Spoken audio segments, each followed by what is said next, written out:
मध्य प्रदेश की राजधानी भोपाल से बीके हिंदुस्तानी यूट्यूबर नेशनल मीडिया फाउंडेशन नई दिल्ली समूह पत्रकारिता परिषद नई दिल्ली आज नर्मदापुरम जिले की सिवनीमाला तहसील के ग्राम पंचायत बाबरिया है, जहां पर मां नर्मदा के दोनों किनारों पे जल का जो स्तर है किस गति से बढ़ रहा है उसकी हम जानकारी देने का। उधर से ले लो, वहाँ से ऐसे ले लो, गड्ढा है, वहाँ गड्ढा है।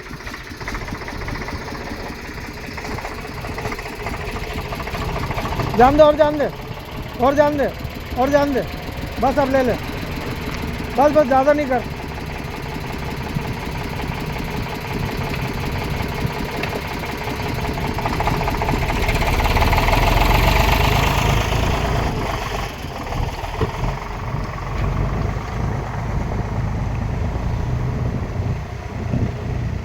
कल हमने आपको मां नर्मदा का जल स्तर जितना बताया था उससे शायद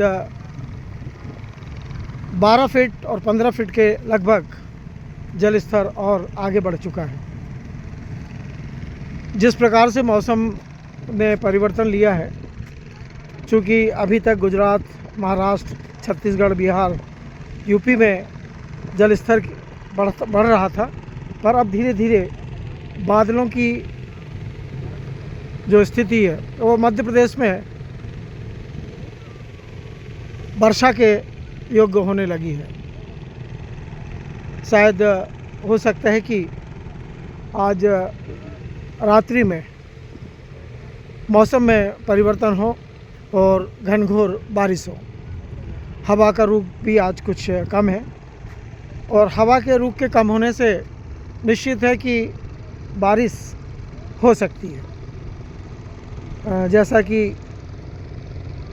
भूगोल शास्त्र के अनुसार बताया जाता है, मौसम शास्त्र के अनुसार बताया जाता है कि जहाँ पर हवा का जो दबाव है यदि कम हो जाता है तो वहाँ पर बादल बारिश के योग्य बनाते हैं। इसी प्रकार आज मध्य प्रदेश की नर्मदापुरम और सीहोर ज़िले के आसपास में बादलों का जो रुकाव है वह हवा से रुका हुआ है।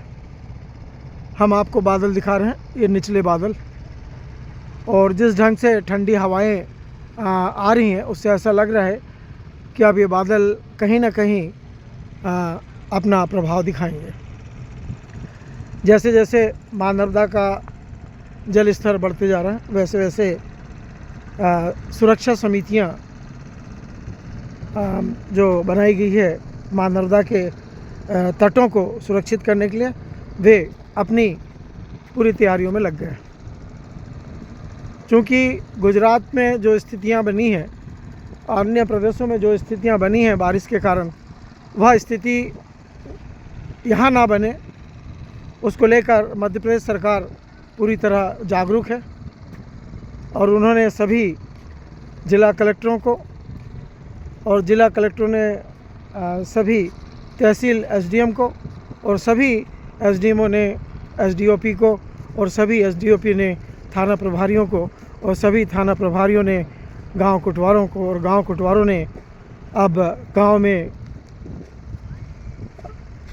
सुरक्षा समिति जो थी उनको इस दोनों घाटों में होने वाली दुर्घटना की सुरक्षा के लिए तैयार कर लिया। अब वो समय गया जब घटनाक्रम होती थी तब तैयारी होती थी, अब ऐसा कहीं पर भी नहीं है। आप देश के किसी भी कोने में जाइए, वहाँ पर नरेंद्र मोदी की सरकार ने और अन्य प्रदेश के मुख्यमंत्रियों ने इतनी अच्छी व्यवस्था कर दी है कि खतरा आने से पहले सुरक्षा की व्यवस्था तैयार रहती है। कई घटनाएं ऐसी हुई है अभी प्रदेशों में, पर उसमें मृत्यु दर ना के बराबर रही है। जैसा कि अभी उत्तराखंड में हुआ, छत्तीसगढ़ में हुआ, गुजरात में हुआ और कुछ प्रदेश प्रदेशों में भी हुआ, मध्य प्रदेश में भी हुआ, पर जन मन धन की हानि ना के बराबर रही। उसका कारण है कि सरकार अब सभी सुरक्षा समितियों को एक विशेष अर्थ सहयोग देती है, जिससे कि समितियां तन और मन से काम कर सकें, क्योंकि धन तो सरकार दे रही है, तो वे भी तन और मन से कार्य कर रहे हैं। इस सुरक्षा समिति में पूरी तरह नवयुवकों को लिया गया है और उन नवयुवकों को भी तटों की रक्षा करने के लिए और तटों पे रहने वालों की रक्षा करने के लिए ट्रेनिंग दी गई है। 15-15, 20-20 दिन तक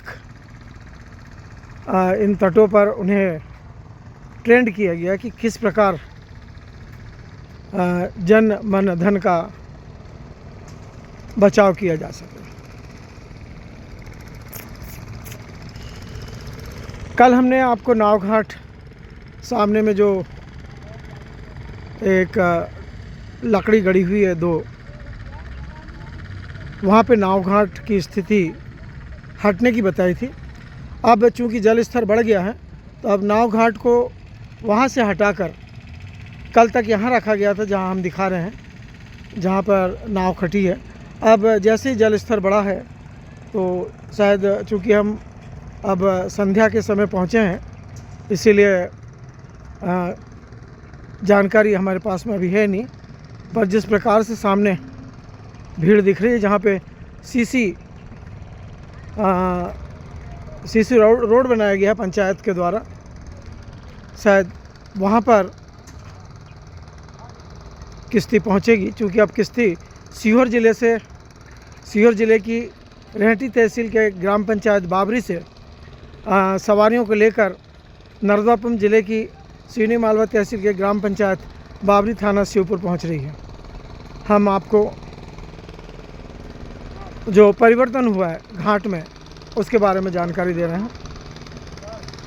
फ़िलहाल 4 चक्का वाहनों का आना जाना बंद हो चुका है, चूँकि 4 चक्कों के लिए अब केवल आवली घाट का पुल ही रह गया है, जहाँ से वो आ जा सकते हैं दोनों ज़िले के बीच में। अब जो भीमू राठौर की बड़ी नाव आ चुकी है सवारियों को लेकर। अब यह नाव घाट का तीसरा मुकाम है, और जैसे जल स्तर बढ़ेगा तो चौथा और आखिरी मुकाम भी हम आपको बताएंगे। भीमू राठौर ने इस बारिश की सुरक्षा के लिए, छोटे छोटे नन्हे मुन्ने बच्चों की सुरक्षा के लिए, माताओं वृद्धों की सुरक्षा के लिए नाव के ऊपर में टीन का एक शेड लगा दिया है, जिससे कि अचानक किन्हीं कारणों से यदि बारिश होती है या धूप लगती है, तो उसमें उन्हें सुरक्षित बैठाया जा सके। लाइफ जैकेट भी शायद कल से लाइफ जैकेट भी यहाँ पर यात्रियों के लिए उपलब्ध रहेगा, ऐसा ठेकेदार द्वारा जानकारी दी है। लाइफ जैकेट बाज़ार से आ चुके हैं, और उम्मीद है कि लाइफ जैकेट जो है कल किश्तियों में टांग दिए जाएंगे, और जिन्हें ऐसा लगता है कि जिन्हें डर लगता है उनको वह जैकेट पहना दिया जाएगा। वैसे इसमें जो स्टाफ कार्यरत है सभी अनुभवी है, आज तक ऐसी कोई घटना इन्होंने नहीं होने दी जिससे कि कोई परेशानी जाए। सामने में जो आपको सीसी रोड दिख रहा है वह पंचायत के द्वारा बनाया गया है, और जब बारिश का समय आता है तब पूरी तरह इसी सीसी रोड का उपयोग किया जाता है। यह नाव घाट का हमने तीसरा मुकाम आपको दिखाया, और उम्मीद करते हैं कि आप हमारे चैनल के माध्यम से और ठेकेदारों के जो नंबर है उनके माध्यम से नावघाट की जानकारी प्राप्त करेंगे। इन्हीं उम्मीदों के साथ में मैं वरिष्ठ पत्रकार BK हिंदुस्तानी, जय हिंद, जय भारत।